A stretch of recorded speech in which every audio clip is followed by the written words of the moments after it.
안녕하세요. 도리공인중개사입니다. 사업을 하다 보면 현금이 지출되는 경우가 필수적으로 생깁니다. 이 현금 지출에 대해서 다뤄본다면 많이 민감하기도 하고 많은 분들이 궁금해하시는 내용이 있어요. 그러다 보니 많은 관심이 있지 않을까 생각을 해봅니다.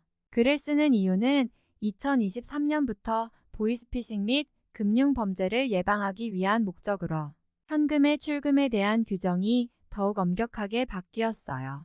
먼저 어떤 점이 변경이 되었는지에 대해서 알아보도록 할게요.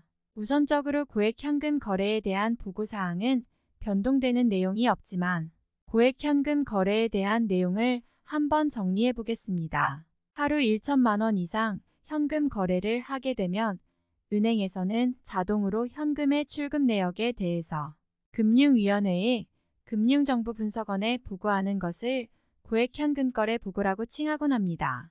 이렇게 은행으로 받은 정보 중에서 탈세 혐의가 있다고 판단되는 건들은 국세청에게 알려주어서 세무조사 시 참고하라고 알려주게 되는 구조인 것 같아요.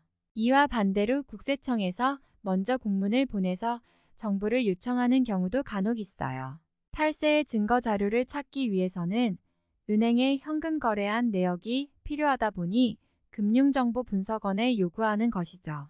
여기서 중요한 점은 1천만 원의 현금 입출금 내역이지만 모두가 국세청에 자동 통보되는 것은 아니니 너무 걱정할 필요는 없습니다. 국세청 통보되는 1천만 원 이상의 모든 고액 현금 거래의 기준은 다음과 같습니다.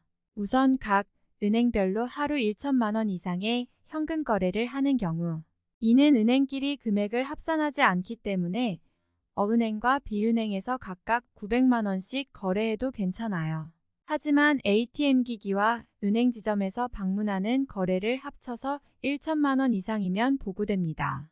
여기서 입금과 출금의 금액은 따로 적용하는 편이에요. 만약에 하루에 입금 950만 원과 출금 950만 원을 동시에 했다면 각각 1천만 원 이하이므로 괜찮습니다. 설명드린 내용은 오로지 현금에만 해당되는 것이고요. 아직은 계좌이체, 수표는 자동으로 보고되는 제도 자체가 없습니다. 따라서 하루 1천만 원 한도와 상관없이 마음대로 거래하셔도 됩니다. 여기까지가 작년과 동일하게 적용이 되는데요. 최근 변동된 내용으로 금융감독원에서 보이스피싱 예방 차원으로 고액 현금을 인출할 때 은행 영업점 내부 절차를 대폭 강화시켰습니다. 기존에는 은행의 지점에서 500만 원 이상의 현금을 찾을 때는 간단한 문진표만 작성하면 되었습니다. 하지만 앞으로는 좀 더 세분화된 문진표를 작성해야 하며 특히 1천만 원 이상의 현금을 인출할 때는 은행 책임자와 상세한 면담을 하게 됩니다. 상세한 면담에는 인출 사유가 있어요. 은행 책임자는 보이스피싱의 우려가 있어서 1천만 원 이상 현금 인출 시 꼭 현금으로 인출해야 하는 분명한 사유를 알려줘야 인출이 가능하다고 하는데요. 여기서 만약에 인출자가 내가 내 돈을 마음대로 현금으로 뽑겠다는데 무슨 사유가 필요한 건지? 라는 항의를 하고 나아가서 본인은 보이스피싱 범죄가 아니니까 그냥 빨리 현금으로 인출해 달라고 막 화를 낸다면 정말 큰일 날 수도 있습니다. 분명한 사유 없이 현금 인출을 고집한다면 은행원은 금감원 지침에 따라 경찰에 신고해야 하기 때문입니다. 아무리 보이스피싱 예방을 위해서라지만 현금 인출했다고 경찰에 신고까지 하다니 이해가 안 되시는 분들 많으시죠? 하지만 이렇게 귀찮은 일에 휘말리지 않으려면 은행 창고에서는 1천만 원 미만의 금액만, 즉 999만 원까지만 현금으로 찾으셔야 합니다. 만약에 은행 창고 말고 ATM기기에서 현금 거래를 하면 어떻게 될까? 의문이 생기죠. ATM기가로 거래를 하게 되면 절차도 간단하고 인출 사유를 말하지 않아도 되니 좋을 것 같은데요. 하지만 아쉽게도 ATM기기는 현금 인출은 하루 600만 원이 최대 한도입니다. 그리 특히 무통장과 무카드의 거래는 올해부터 거래 한도가 대폭 줄어들게 되었어요. 무통장, 무카드로 ATM기기를 이용하는 경우 1회의 입금액 한도가 100만 원에서 50만 원으로 줄어들게 됩니다.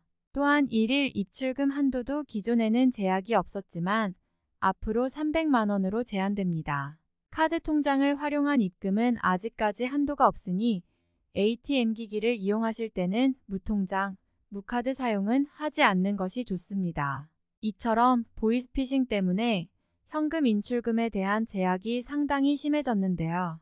이뿐만 아니라 현금 출금을 잘못하면 상속세 폭탄을 맞을 수도 없습니다.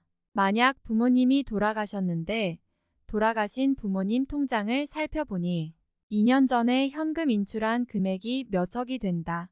그런 국세청에서는 상속세를 안 내려고 자녀들이 현금을 인출해서 빼돌린 것으로 추정합니다. 만약 진짜로 상속인들이 부모님에게 현금을 받은 적도 없고 부모님이 현금을 인출한 사실조차도 모를 수가 있잖아요. 자녀가 현금을 받았다는 증거도 없는데 상속세를 부과할 수 있을까요? 네, 한국국세청은 가능합니다. 이것을 추정상속재산이라고 하는데요.